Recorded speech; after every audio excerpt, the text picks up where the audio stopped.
everyone, it's Lindsay from Hearth Story, and I'm here with a quick flip through of our brand new breakfast cereal.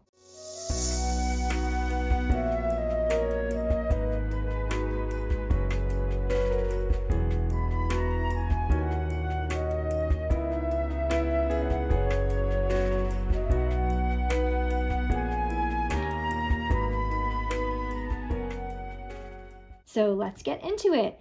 One thing that's really unique about breakfast cereal is that it can be used across many grades.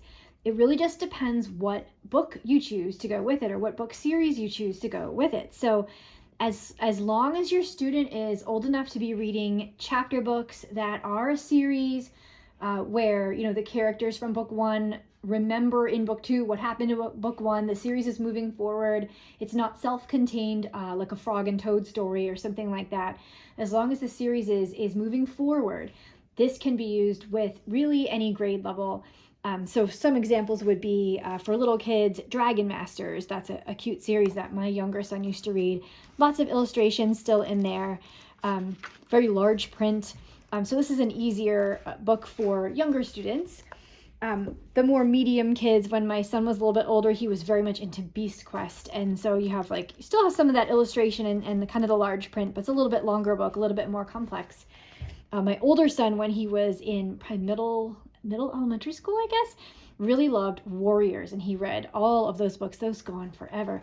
So you can see, we're having less illustration, a little bit still, and then like a smaller print. So it's a little bit older student there, really on up through the Hunger Games or whatever else you're interested in. So this can be used across all sorts of grades. So if you start using this in, say, third grade, you could even do it every year and reuse it over and over again.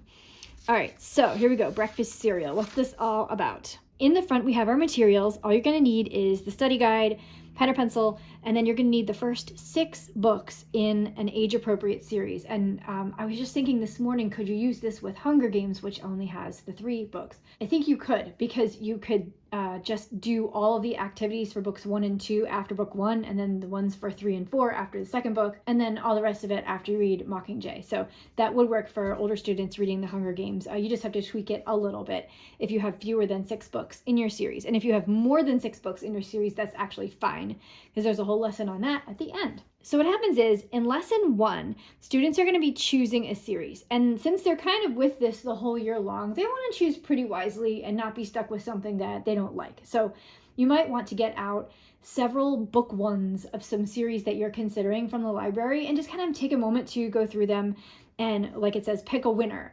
And after that, you're actually going to put the study guide away for a while, and you're going to read all of book 1 and then come back and do lessons 2, 3, and 4, which are all about book 1. So they're going to be sketching out the setting. They're going to be taking a look at the characters and the roles that they play, and talking about inciting incidents here. So all throughout this study guide, we're talking about a lot of the important literary terms that we need to know, starting in about 3rd grade or older.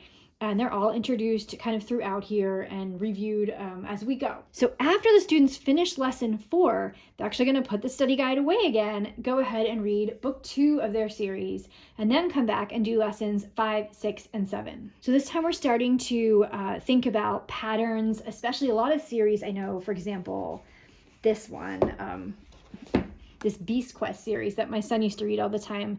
These books cover a very similar pattern in every book. There's the monster of the week kind of pattern. And so the kids will be talking about that and thinking about how those patterns work and thinking about whether that's a source of comfort for them and sort of a tradition and sort of a comfortable way to know what to expect as you're reading the book, or is it something that's getting kind of annoying after a while? So kind of looking at the tension between those two ideas there.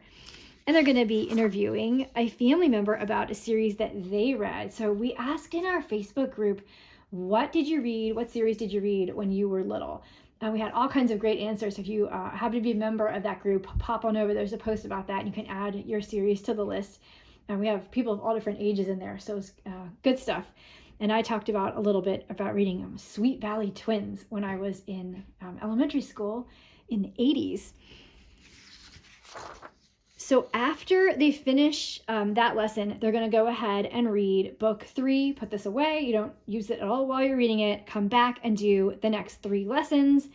And the same thing will happen for book 4 and book 5 and book 6. So there's the pattern is you read the whole book, and this could be a very short time, and you might be reading a book that only takes you a week or something, and then you're coming back and you'll finish this whole study guide in 6 or 7 weeks. Or you might be reading a series with really long books in it. Maybe you're reading Percy Jackson or something like that, where you're going to be gone for a while and then coming back, and this is something that you're working on throughout the whole entire school year. Once we get to the end, we're going to be rating our books. We're going to be giving a review. We're going to work on a recommendation or anti-recommendation poster or flyer. And then we're going to do a lesson on the sunk cost fallacy and whether to continue or not. This was an issue for me, as it took a very, very, very, very, very long time for all the Wheel of Time books to come out. And I think I started reading it when I was a college student. And when I finished reading it, I was in the hospital having my 3rd child. So it was like, it went across my entire, like, several stages of my life. And it wasn't getting better as it went along. The author passed away and they had to bring in a new author. So there's a lot going on there with Wheel of Time. And it was a big decision of whether to finish it or not. So I had to kind of think, well, I've invested a lot in this so far. Do I want to see how it ends? And I did. So I did actually go ahead and finish reading it. But sometimes you might decide that you don't want to do something like that. So that's the end of it. This is, again, any age could use this, really 3rd grade and older. It is going to be in complete 3rd grade. It'll be part of Hearth Story complete 3rd grade because it does hit that Common Core goal around reading a series and tracking that series as it goes through all the books. But really, literally, any grade could use this. We tried to make it something that would be useful for as many people as possible. So that's about it. Definitely pop any questions in the comments if you have one, and happy homeschooling!